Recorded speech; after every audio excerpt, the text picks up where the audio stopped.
Dear students, now today we are going to discuss about principal normal and binormal. So as I discussed in my first lecture of differential geometry, let us continue this lecture with the previous lecture.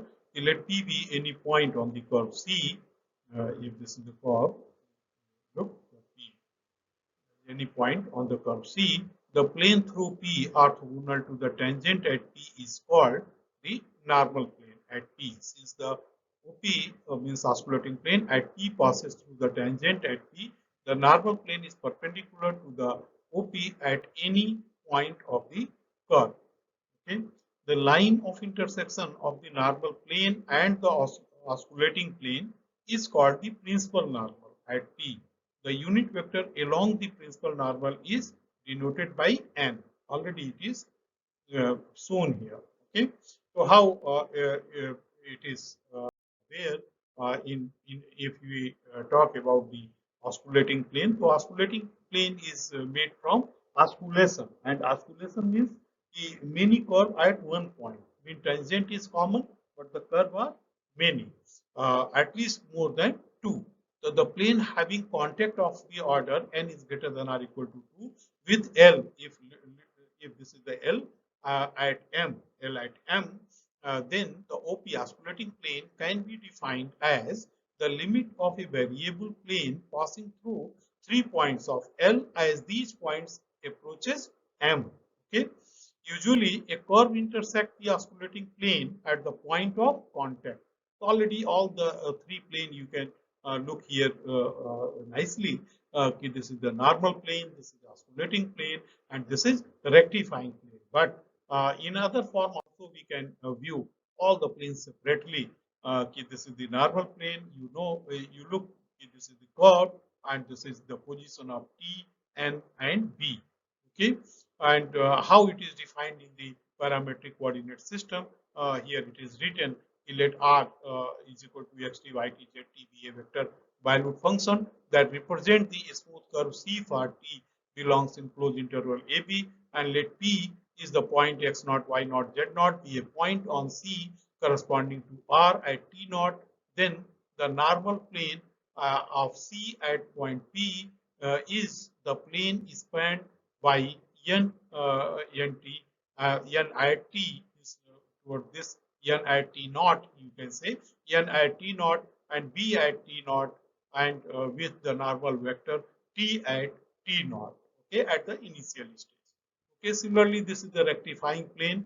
This is the example of rectifying plane, and this is the curve. This is the picture of osculating plane.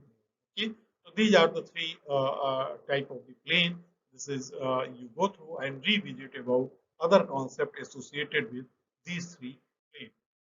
Now, how in the numerical this type of the problem may be formed. So this is for your practice. You find the equation of the normal plane and osculating plane of the curve at the given point, and the points are xt, x is equal to 5t, y is equal to t square, z is equal to tq at 5, 1, 1. An equation for the normal plane is this. An equation for the osculating plane is this. Okay, so you have to form the equation. Using the above definition, we have the following results. The equation of the normal plane, how we can write? Let R is equal to RU be a point on the curve and capital R be the position vector of any point on the plane. Then R minus R lies in the normal plane. Since R minus R is perpendicular to T, so we get R minus R dot T is equal to 0 as the equation of the normal plane. Okay, so this we got as the equation of the normal plane. Okay, now the equation of the principal normal at P, if the position vector of any point P on the curve is R, and if capital R is the position vector of any point Q on the normal, then the vector PQ is equal to lambda into n, where lambda is a scalar. Okay, then capital R minus R, small r plus lambda n is the equation of the normal at P. Okay. Now the normal at P orthogonal to the OP osculating plane is called the binormal plane at P. the unit vector along the binormal is denoted by B. The sense of the unit vector B along the binormal is chosen such that T and B from a right-handed system of axes. So, in this way, you already know, as I discussed, there again, you have to see this is the normal plane. It is already visible here also. Okay, how it is known is upwards by normal vector B, normal vector, and towards this, and tangent vector towards this. This is the plane. These are the important results we know. Let B is equal to T cross N, T is equal to N cross B, and N is equal to B cross T. Dot product, you know, T dot N is equal to N dot B is equal to B dot T is 0. And there T dot T is equal to B dot B is equal to N dot N is 1. Now, the plane containing the tangent and binormal is called the rectifying plane. इसको क्या कहते हैं? Rectifying plane. Using the above definition, we have following results. The equation of the rectifying plane, how we can develop? Let R is equal to RU be a point on the curve and capital R be the position vector of any point on the rectifying plane. Then R minus R, small capital R minus small r, lies in the rectifying plane and orthogonal to N. Hence, R minus R dot N is equal to 0 is the equation of the rectifying plane.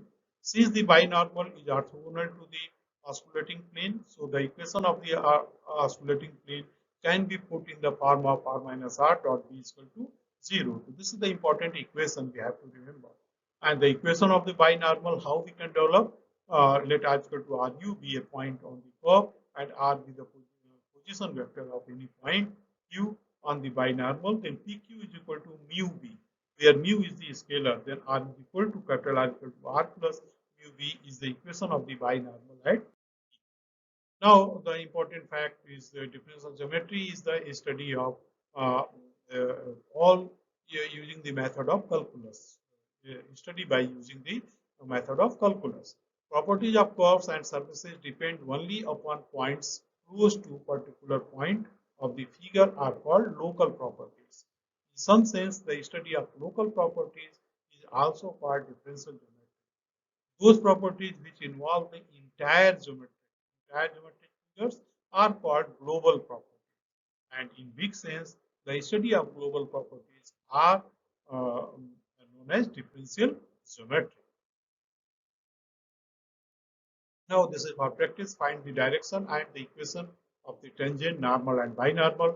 Also obtain the normal, rectifying, and osculating plane at a point on the circular helix. R is equal to A cosine S by C, A sine S by C, and B S by C.